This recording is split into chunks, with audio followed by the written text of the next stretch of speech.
Hello and good evening. Welcome to our 8th workshop, Reach Out and Connect. And today we were going to be talking all about learning through play. So my name is Kristen. I'm with Reach Out and Read. And then we also have Evelyn. Hi, I'm Evelyn. And Carrie. Hi everyone, I'm Carrie. Both from Reach Out and Read. And then we have our trusty translator, my dad, Gabe. Hello, everybody. We are very excited to have you here this evening. As I mentioned, we are going to be talking all about learning through dramatic play. We know how important play is for our children's development. Play is oftentimes a child's work, so they have to play. It's their job. Dramatic play is also called pretend play and involves acting out situations and taking on the roles of different characters. This type of play can be a lot of fun and silly and funny and a great way to use your imagination and creativity and involve the whole family, which is wonderful. It's also a really important way to build literacy skills, helping learn new words and developing problem-solving skills, as well as a lot of other skills. Dad, I'll stop there before we get into what we're going to cover today. Ok. Esta noche vamos a hacer el taller número 8, que es acerca de hacer la educación a través de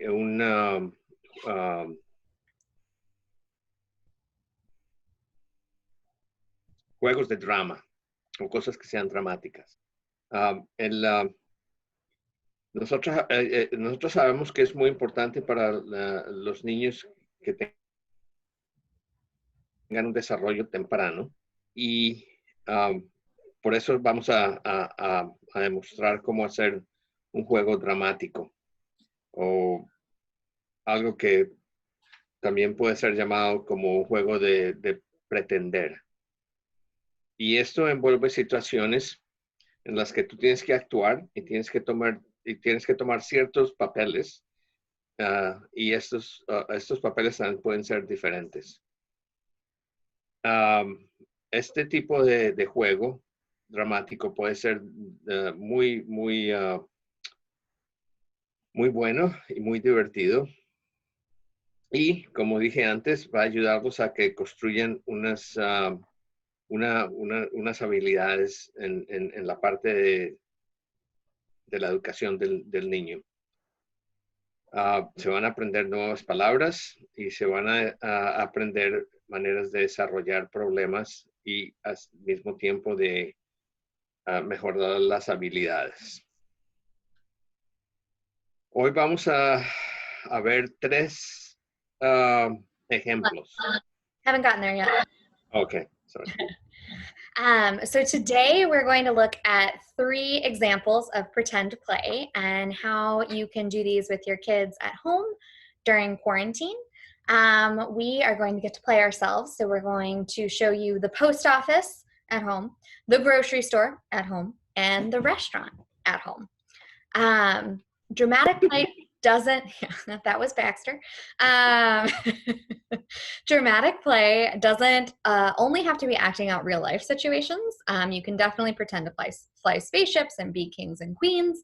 But today we're just going to talk about real life play because real life play helps children sort out reality from fantasy. It provides a way for children to relieve some of their emotional tension. For example, playing doctor right now will actually really help children feel empowered to cure COVID, thus giving them control over something that they can't actually control. So this is a really real life dramatic play is a great way to kind of give back some control and empower your kids. Ok, Kristen dice que hoy vamos a mirar 3 ejemplos de pretender de jugar y cómo los niños lo pueden hacer en la casa durante esta cuarentena. Los ejemplos son el la oficina donde se van a poner las cartas, el supermercado y un restaurante. Ella dice que los juegos dramáticos no tienen que ser totalmente relacionados a situaciones reales de la vida real.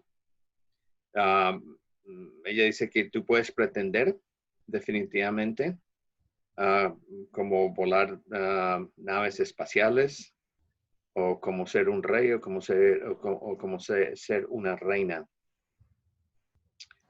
Ahora, en la vida real, el juego en la vida real ayuda a los niños a que tengan una realidad o que vean la diferencia entre la realidad y la fantasía y así se proveen de una forma en que los niños pueden relajarse y relajar la parte emocional a través de estos juegos. Por ejemplo, jugar al doctor ahora le ayudaría al niño a que él se sienta en poder de curar la COVID-19. Así bien, le damos a ellos el control de ciertas cosas que en realidad no se pueden tener control. Okay. All right. So we're going to start with the first dramatic play set up that you can create at home while in quarantine with materials that you can find around your house. So let's start with the post office. Now, there are a lot of skills that our children can learn while playing post office. Like Kristen said, all of the dramatic play benefits at the very beginning of this. Post office can really help with that, especially with writing, with early literacy skills like that. And there's a lot of different language that our kids can learn when playing this. So materials that you might need. First of all, you might need a mailbox. So there are a lot of ways that you can make this. I have a box here that I've used, and I've covered it in paper. And I use stickers and crayons to decorate it. Your child can do whatever they want to, what you have at home with creative things. And then I cut a hole in the top to act as our mail slot. So for this, we just needed a box, paper, and some things to decorate it, like stickers and markers. You could also use envelopes that you have around, or you can just use paper to fold it into envelopes. So I've made my box. And you can put this in a spot in your house that is the designated post office. And then what you can do next with your kids is have your family, get the whole family involved too. So all the brothers and sisters, any family that might be living in with your house at this time. And have your family write letters, draw pictures to send in the pretend mail. So you can talk to them about how to write a letter, what are some things that they might want to say, how do you address an envelope, things like that. And then there's always just the typical nice pictures that you can draw to send. Another skill you can teach them, here's my little letter, and here's my envelope, so you can talk about how to address it, and then where to put the stamp as well.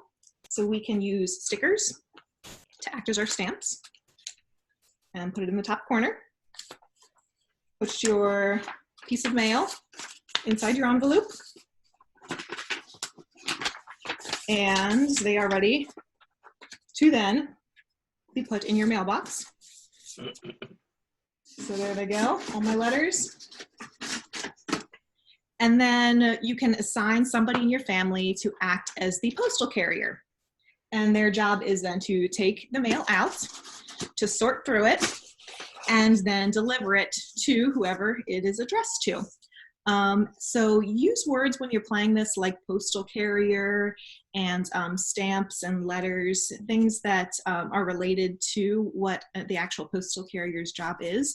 That way children are learning new language, and then when they see the postal carrier outside next time, they'll know a little bit more about what job it is that they do. And I'd also like to say this would pair really nicely with an activity on socializing that we went over last week about how actually sending real letters in the mail is a great way to keep in touch with the children's family and friends while we are still quarantined here. So that's our first dramatic play. Ok, Carrie dice que lo que ella va a demostrar o acaba de demostrar es jugar a la oficina postal o donde se ponen las cartas del correo. Ella dice que lo que se necesita, los materiales que se necesitan son papel,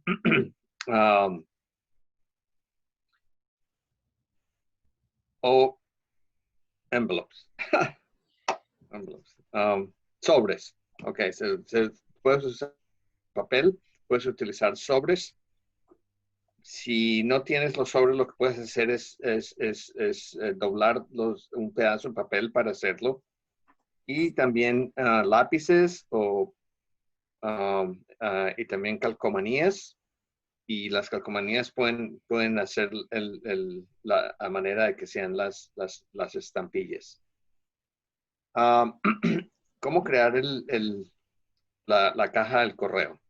Ella dice que encuentres una caja pequeña, hazle una oración, córtale por un lado para que se vea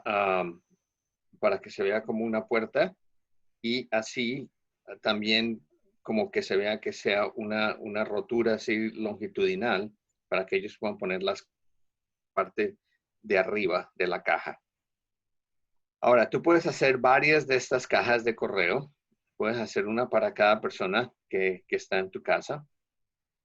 Y la manera en que vas a jugar es, tú vas a tener a los miembros de la familia que escriban cartas o que hagan dibujos y que ellos los manden por el correo o por el correo de pretender.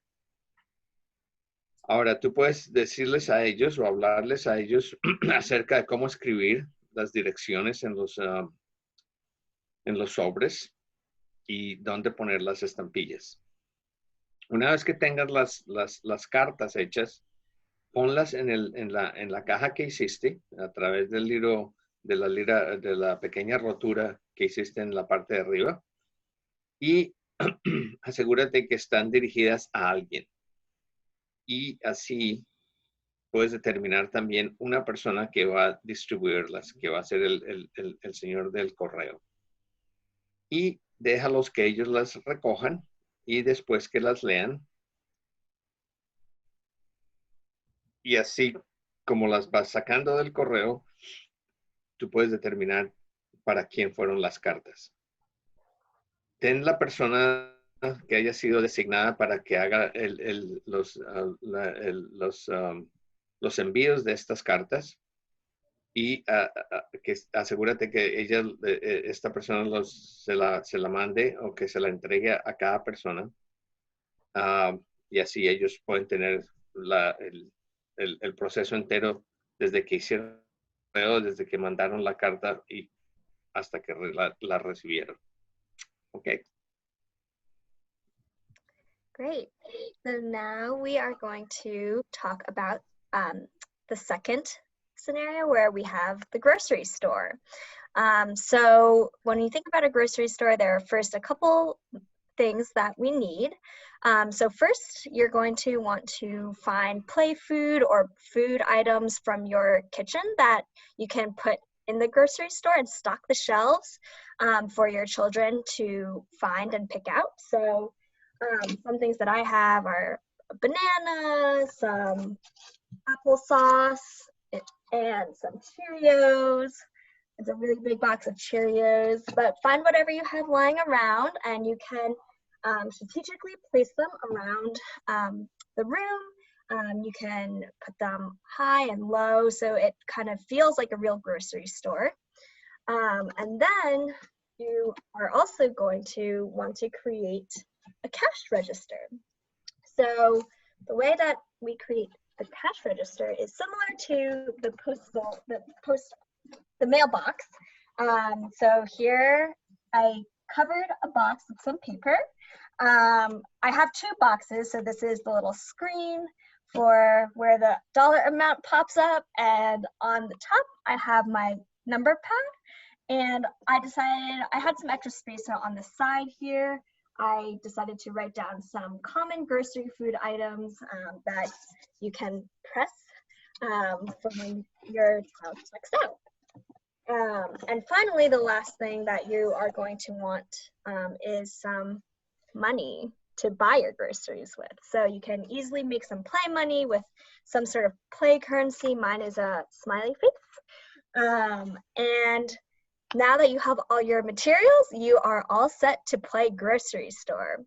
So you can assign multiple people in the family to have different roles, one being the shopper and then one being the cashier. And so basically you can send out your child on a little grocery trip, and they can select their foods. Once they have all their foods gathered, they'll come to you, and you can add up their purchases, or their older sibling can add up their purchases to practice those math skills, and then you can help the other child just count up the money, and voila, your shopping trip is done. And so playing grocery store is a really great way to help build your child's literacy skills, because it helps them with math when you're at the cash register, but also with identifying different food objects. And so this will really help build that vocabulary when they are at home and they aren't able to go to the grocery store. Okay, now Evelyn nos va a hablar el segundo ejercicio que íbamos a jugar esta noche, de los juegos dramáticos, que es el del supermercado. Ahora ella dice que los materiales que se necesitan es encontrar comida para jugar, o comida real que tú la puedes conseguir en tu cocina. Ahora también dinero que sea de mentiras, pero también puedes usar dinero de verdad. Una bolsa donde puedes cargar la comida, o las bolsas de la comida. Una canasta. Ahora, vas a crear una caja registradora. Para crear la caja registradora vas a utilizar una pequeña caja que la puedes decorar, y le vas a cortar un hueco para poder poner la plata a través de este hueco que le has hecho a la caja. Ahora, creando la comida de juego, usa cajas de cereales que sean desocupadas, que estén desocupadas.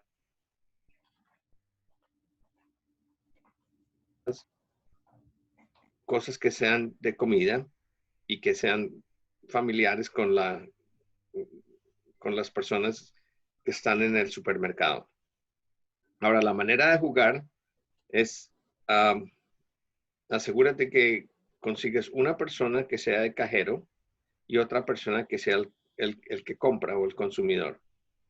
Asegúrate que el consumidor, o la persona que está haciendo las compras, y el cajero de la registradora tienen un dinero con ellos. Ahora, pon la comida alrededor del supermercado que estás pretendiendo, y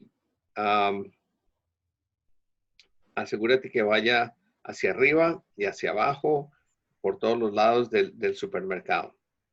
Y deja que el consumidor, o la persona que está haciendo la compra, vaya de compras, y que ponga toda la comida que compra pretendiendo en la canasta.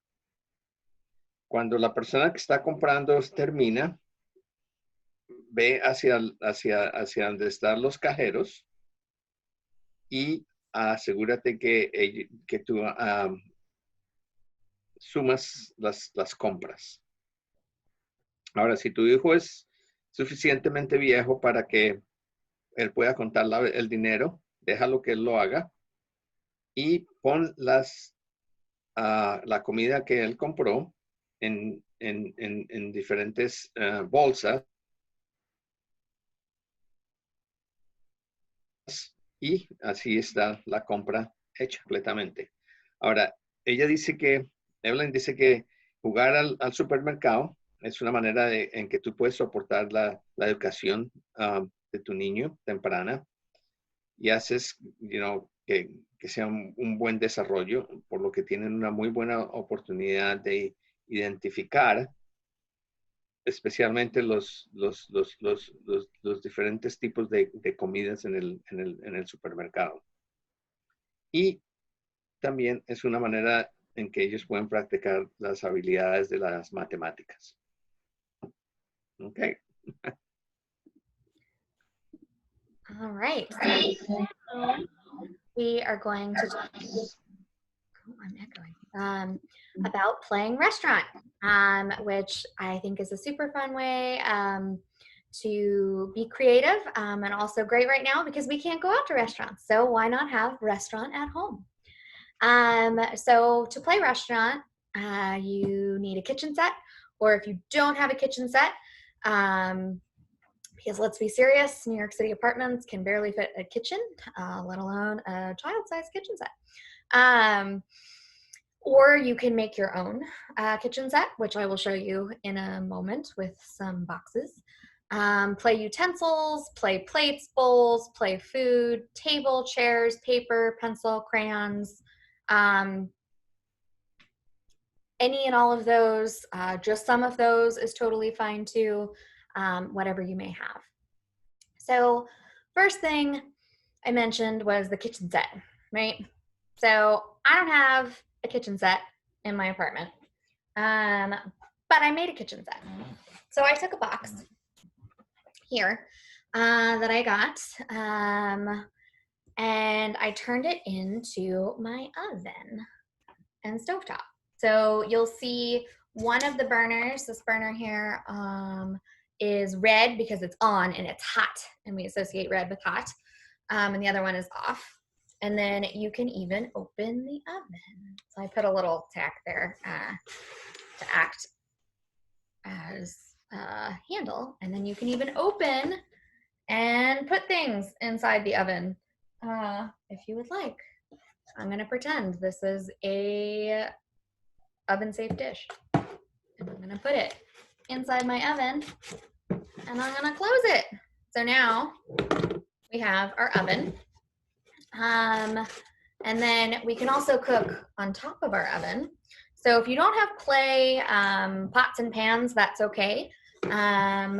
If you have a real pot that you don't mind letting your child play with, that's safe for your child to play with, you can use that too. So right here, I am actually going to be making some pasta. It's pretend pasta. This is actually a cut up paper towel roll. That's all it is. And this is one paper towel roll that filled my whole little pot. So there is my oven. And then if we're playing a restaurant, what else do we need? We need a menu. So we need a menu. I just used a piece of scrap paper. Actually, this held stickers on this side. And this side, I turned it over and I made a menu. And so I wrote appetizers, main course, desserts, who the head chef is, who the pastry chef is, and then I drew some flowers because I like flowers. So this is a really great way for your child to learn some vocabulary skills, also to talk about different types of food, what goes in what. Really sky's the limit with creating the menu. So now we're ready to play, right? We have our menu, we have some play plates. These are just plastic plates. And I have a setup table, which I will show in a second. So we have the whole family. We need one person to be the server, who will be taking the order, which if you have a notepad, your child can take everybody's order after looking at your menu to see what they want. You need someone to be a chef. And then you need someone to be the customer, or more than one person to be the customer. So when you play, ready, here is our pretend table. So this is a chest I have in my living room that I have doubled as our little table. So if I'm playing the server, I would come around and I would give them the menu and let them decide. I'd take their order. I also, the stickers, I use to make little name cards. This is another really great way for your child to practice writing and writing their name. So we have Carrie joining. We have Dad. And we have Evelyn. And I have one too, but I'm not sitting at the table, so I'm back in the kitchen. So here, again, plastic plates. I had some flowers. I threw those on the table. And then I just used plastic silverware that I got from some takeout. Even if you don't have plastic silverware, you don't want to use plastic silverware, you can just make it up, you know, pretend a crayon is a fork. You don't actually have to have all of these things to make it more real life-like. So that is my restaurant. So I could go around, I take the orders, and then I can go back in my kitchen and I can make my food in my kitchen. And then once I'm done and I've taken all the orders and the food is ready to go out, I can get my serving platter and I can take it out and put it and serve everyone on the table. So this is a super fun way to get a lot of people in your family involved with a lot of different roles. And then another great thing you can do is to end this play, you can pay for your meal. So like Evelyn just said, with fake money, it's a great way to use more fake money to help your child with some early math skills. It's also fun as you're cooking too. For some other math skills, you can ask which food is bigger, which one is smaller, which one is wider. Those are some really good math terms to learn. So not only is it fun, it's super educational. Ok. Ahora Kristen nos va a hablar del tercer ejemplo, que es jugar al restaurante. Ahora ella dice que los materiales que se necesitan es tener una cocina de juego o de juguete, pero si no tienes una cocina de juguete, ella dice que una caja se puede convertir en la cocina, en un juego de cocina, donde puedes tener adentro unos utensilios como los cuchillos y los tenedores, los platos soperos, comida de jugar, una mesa, asientos, papel, crayolas o lápices. Ahora, tienes que crear un menú. Entonces, la forma en que creas el menú es utilizando un pedazo de papel y puedes utilizar las crayolas y lo escribes o lo dibujas y le hablas a tu niño acerca de la comida que van a escoger esa noche para jugar al restaurante y que tú vas a pretender ser el mesero. Crear la cocina o la cocina, el juego de cocina. Como ella hizo al principio, como dice al principio, utiliza una caja de cartón y la caja de cartón puede ser el oven. Oops.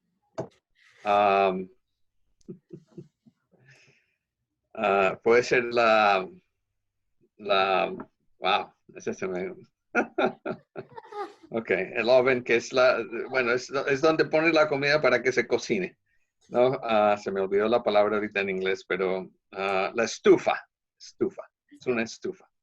Ok, entonces una vez que tienes la caja de cartón que se convirtió en la estufa, también tienes que tener un lavamanos y puedes dibujar diferentes características y cortar también un hueco en la caja de la estufa. Ahora, ¿cómo se van a jugar? una vez que tengas esto dibujado y diseñado. Ella dice que hay que designar una persona para que sea el mesero o cocinero, cliente. Ahora, deje que el mesero siente al cliente en la mesa y dale un tiempo para que él mire el menú. El cliente va a escoger la comida en el menú y ahora la parte del mesero. El mesero va a regresar a la cocina y va a utilizar la comida de juego y los platos y el plato sopero y va a pretender crear una comida. Una vez que el mesero sirve la comida y después el mesero le sirve la comida al cliente. Ahora, para terminar este juego, tú puedes usar plata de jugar y así puedes pagar por la comida que acabas de comer en el restaurante y así igualito que en el supermercado. Kristen dice que esto le va a ayudar mucho a los niños a que construyan una habilidad para hacer matemáticas a una edad muy temprana. Okay. All right. We're going to end with 6 quick tips on how you can use this play to really engage your kids and to help them learn early literacy skills. So the first one is use all kinds of language to help build your child's vocabulary.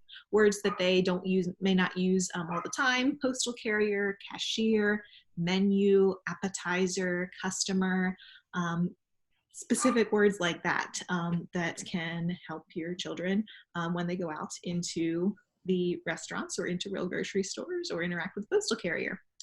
Second, let your child really guide this learning. So if they are really engaged in cooking in the kitchen, let them go, start asking them questions about things like that. See where they really get excited about and encourage that. And the third one is to ask questions like, what do you think or what do you think is in the letter? What are you going to cook with your grocery items? How does this food taste?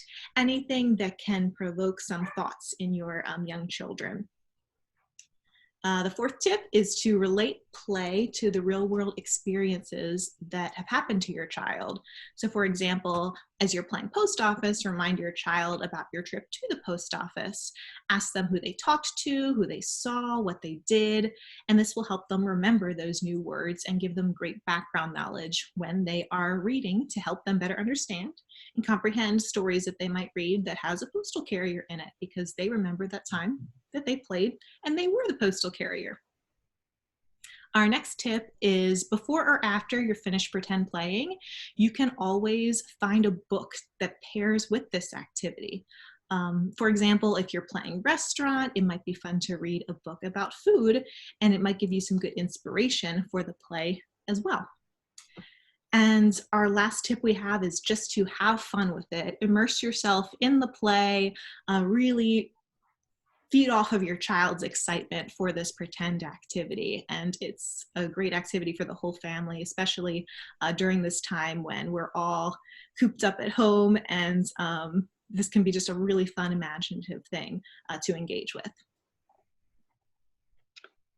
Okay, now Carrie va a dar unos consejos rápidos aquí para que podamos hacer esto más divertido.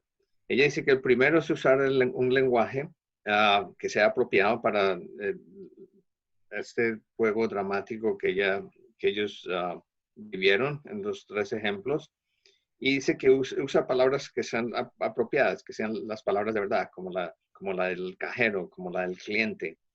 El segundo ejemplo que ella dice es que deja que tu hijo te guíe a ti a través del aprendimiento. Darles un poco de tiempo para que ellos vayan de compras o para que cocinen la comida y que ellos hagan la guía. El tercer consejo, ella dice que haz preguntas.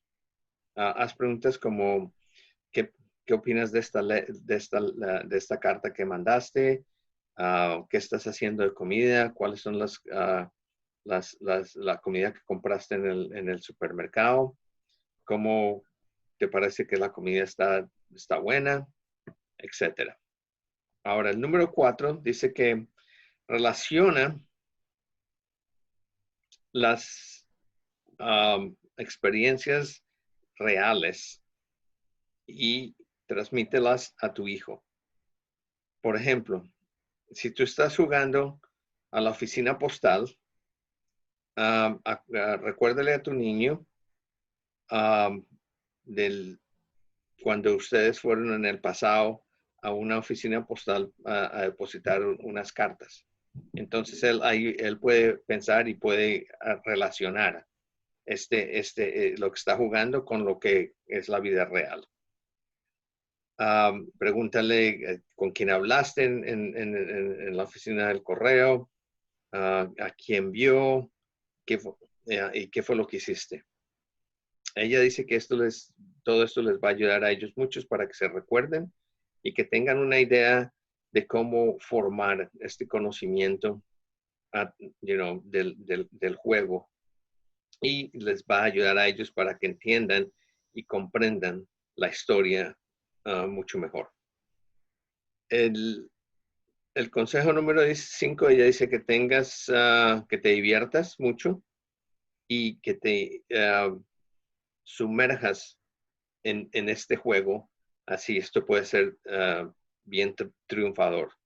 Puedes pasarla muy bien, muy feliz. Y el último consejo que Cari dice es que antes y después que tú hayas terminado de pretender, tú le puedes leer un libro a tu hijo acerca de lo que jugaste. Por ejemplo, si jugaste a los restaurantes, esto podría ser divertido que le leas un libro a él de comida. Y esto también se puede prestar para que él tenga unas inspiraciones en el futuro. Okay. Thank you so much for tuning in this evening. We had a lot of fun playing, so we hope you have a lot of fun playing with your children too. It's fun for the whole family. Also, remember, if you want us to cover a particular topic, we have an email you can use to reach out to us. Evelyn, do you want to share your screen? And then also, anything else of resources, help, we're here for you. So feel free to contact us. We have live read alouds every weekday at 11:30 on Facebook, and we have lots of virtual resources. And Evelyn is going to share the screen with all of the information.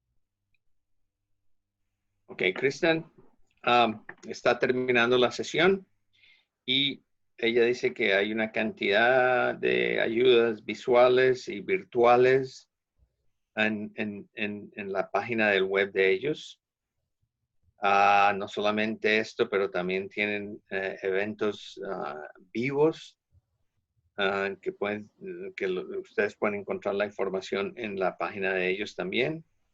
Y les agradecen mucho por haber participado. Y ahora Evelyn está poniendo aquí en la pantalla todos los enlaces que tú puedes ir para encontrar ayuda de todo lo que hemos hablado esta noche o acerca de otros talleres en el pasado. Great. Thank you so much. We had a wonderful time. We hope you did too. And we will see you next week.